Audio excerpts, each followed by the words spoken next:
How goes it, YouTube? This is Acid Roots. So I'm going to review Blood Raw's 2008 album, My Life, The True Testimony. So Blood Raw is an affiliate of Young Jeezy. He was in the group with Young Jeezy called USDA, which in 2007 put out an album called Cold Summer.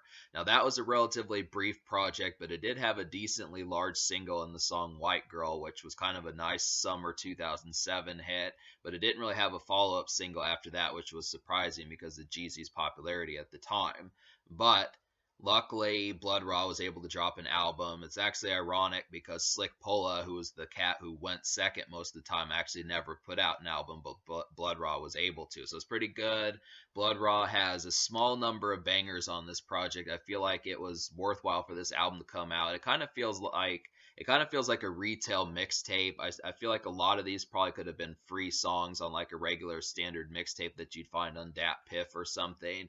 But I give it credit just because it did come out and it does have some big names on here like Trina, Manny Fresh, Life Jennings, and Jeezy, in addition to Slick Pulla from USDA. So it does have some good stuff.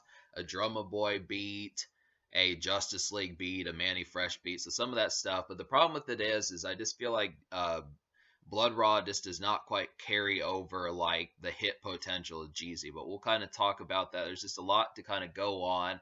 A lot of this just feels like a companion piece to Jeezy, and that's what you really. A lot of this album just feels like a companion piece to Jeezy, and that's what you really have to pay attention to, is just being able to say that like Blood Raw, I mean, he has some good moments, but it's not nearly to the degree that Jeezy does. I mean, I feel like a lot of this is typical washed up Tupac and Master P metaphors about getting money, staying true, being real, gotta live my life.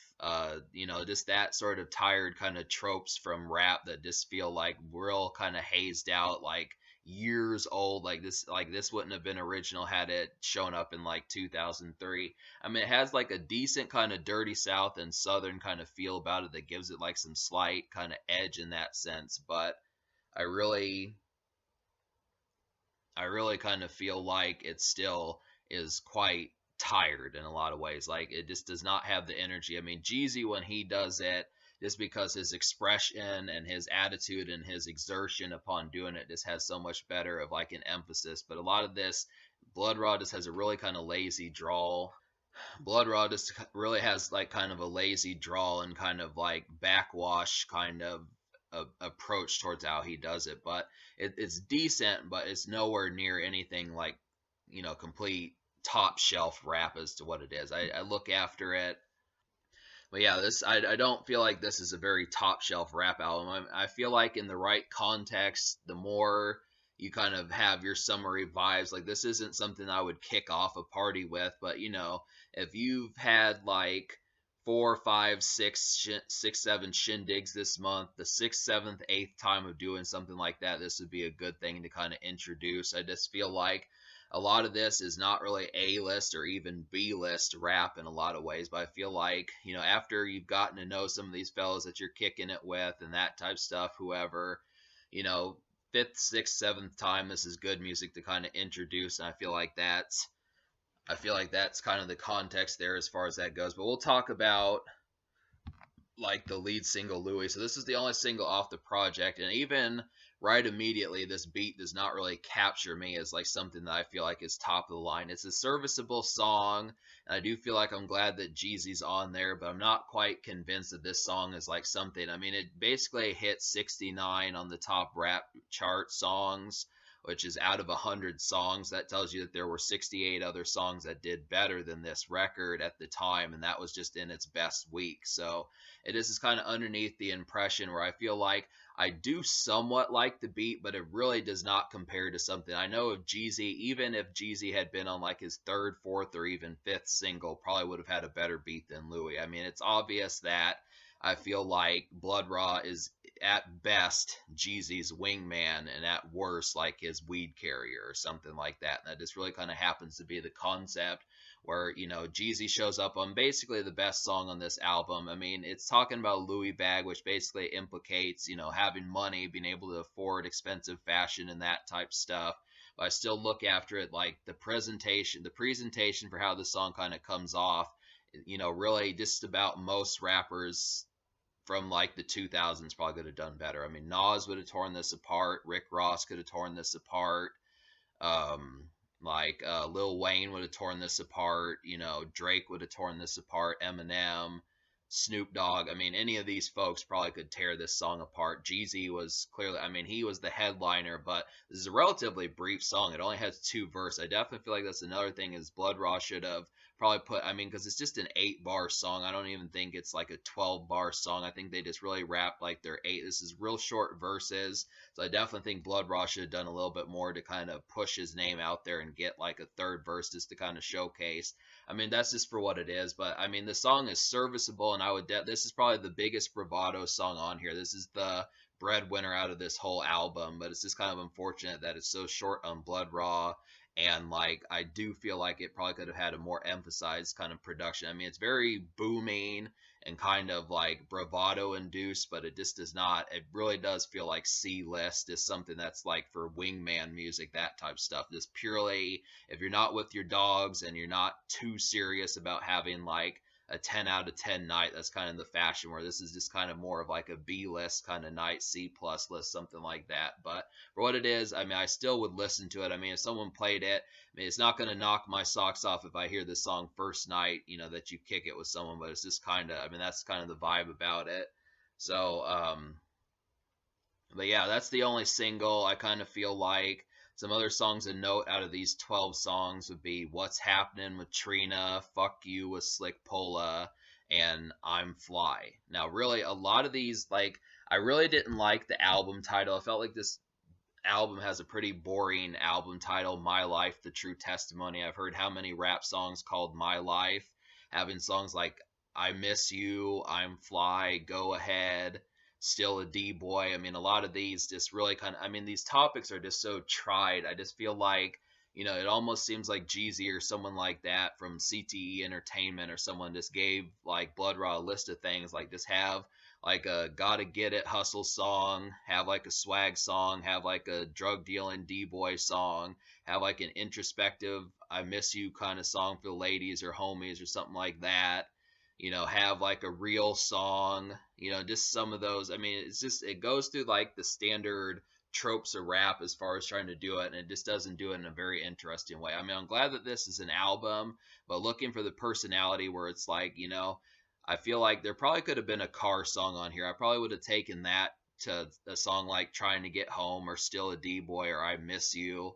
I mean, if he can have a bag like Louis, you'd think he'd have a song just talking about like an Impala or something, just something that could have had that sort of vibe.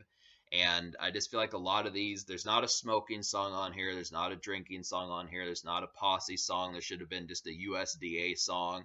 I feel like Jeezy should have showed up on here more than once. I mean, I know he didn't want to rely upon Jeezy, but he just really didn't carry the energy himself. And that's just kind of the thing. As Slick Pola probably could have stood to have been on here a second time. I mean, he just is briefly on "Fuck You," and that couldn't have even been manufactured as a single just because of the title. So it's just kind of, I mean, this album just does not do a very good job of trying to push itself out there. I mean, it's kind of, I mean, there's a lot of folks that kind of had this mentality back then that they were just happy that they put out an album, but it really just did not have like the emphasis of anything that I feel like most people are probably here just for Louis, just because of Young Jeezy, and then maybe the Trina song, and you know, maybe like one of the songs with the R&B singers. But I mean, you know, looking at some of these, like Almost There, I can't think of too many folks just willing to openly admit some of the, I mean, basically talking about, I almost have this money, I almost fucked this R&B bitch, I almost, you know, all these differential things, I almost got that chain, I almost have diamonds in my teeth. I mean, really,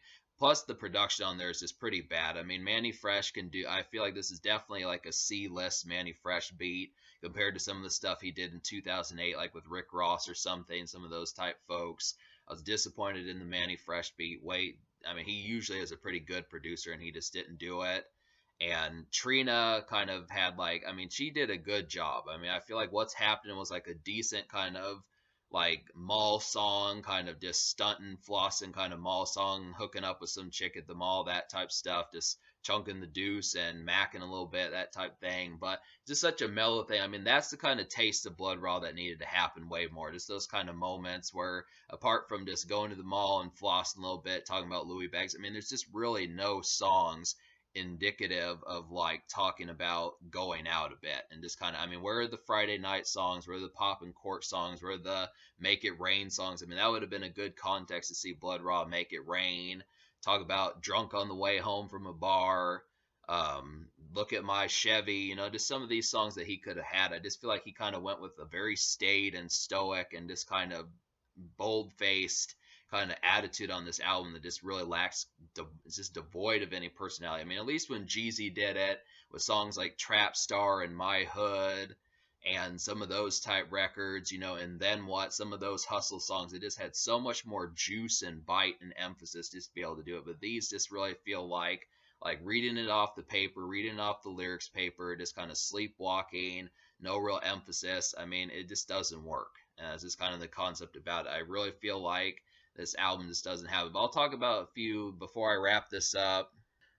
Before I wrap this up, I'll talk about like some of the hits. Like I said, I mean, Fuck You is another good one. This is kind of like another kind of just cruising around the town lightly, just kind of just middle fingers up, kind of like, hey, if you don't like me, I don't like you either. I think that that's kind of an attitude that I think Blood Raw needed to have, just kind of stuff on his mind, kind of conveying, well, what are you about apart from just a clockwork hustler that's just trying to get money and appreciate the fact that you're living good. I mean, it just felt like there needed to be something more than that.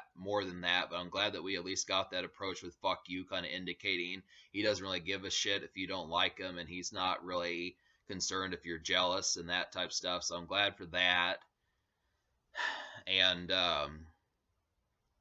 I would also say like I'm Fly is another good song in terms of like being able to kind of showcase like some of these moments. I mean, I really didn't care for the beat too much, but I liked it just barely enough to say that it's probably like one of the few songs on this project besides Louie and Fuck You that really did it well. So Trina barely made the cut as like a small kind of flirt kind of number, but then I'm Fly is basically braggadocious lyrics just about some of the stuff that he does, talking about like, you know, I forget. I'm kind of just talking about like having 26s on his whip and that type stuff, just that sort of stuff. So it's just kind of interesting as far as that kind of goes. But I just would have to say, for the most part, this record is pretty devoid of style. I mean, I was looking into it. I know that it was kind of quiet and not a ton of folks have talked about it all these years later, but it really just kind of is lacking. So I'm going to give this album me liking 4 songs. I'll go ahead and list the 4 out of 12 that I recommend to you. So it would be Louie,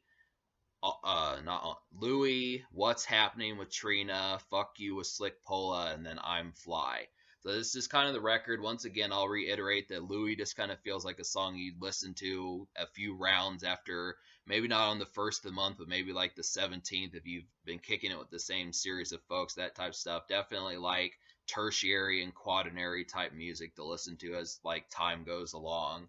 And Jeezy did a great job on there. So did Blood Raw. I just wish Blood Raw would have been on there more. But that's just kind of the concept. So I'm gonna give this record me liking 4 out of 12. I'm gonna go ahead and give this record a 3.75 out of 10, just to kind of say that's kind of how that goes. I do feel like it probably could have used a lot more, but there were really no other singles I would have promoted off this project that could have helped Blood Raw out. He just didn't have it on here. Jeezy should have given him a song, something like that. I mean, 50 Cent was known for giving his G Unit members songs and hits to kind of help them out. Like he gave Tony Ayo a song with like So Seductive. He actually did that to help Tony Ayo out, and I feel like Jeezy should have definitely done that, given him something to. I mean, maybe he helped him with Louis, but he should have helped him with like a second single to have as like another selling point. It just doesn't feel like Blood Raw may be a decent. He may have a light charisma in what he says, but he just does not have the songwriting potential or really like the captivating song topics to really promote such a thing. It's just basically a pretty off the paper, cookie cutter, Dirty South album without any real context or juice or emphasis. That's just really kind of the thing. So 3.75 out of 10, mostly on the strength of Louis and maybe like 1 or 2 other songs like the Trina song. That's about it. So, in terms of the future and the social score, I mean, the social score I'll give a 5 out of 10, just because I do feel like some of these are surprising, just because I don't think it's every person who's really heard of this project at all. You'd have to be a pretty decent Jeezy fan to even know this guy, especially 15 years after his heyday. That just really happens to kind of be the remark there. And then I would have to say on top of that, like the future, I don't think this guy's going to drop an album again. He dropped an album like in 2012 or something. I don't know if I'll review that one because he eventually left Jeezy's label, so he wasn't affiliated with him. But I just kind of feel like this is decent, just enough to warrant like paying the $7 or $8 for it, but it just doesn't really have much emphasis beyond like Louis. I think it should be obvious by this point. This is probably what most critics would probably say of this album. But it's just unfortunate that it has to be true like that. So that's just kind of the thing.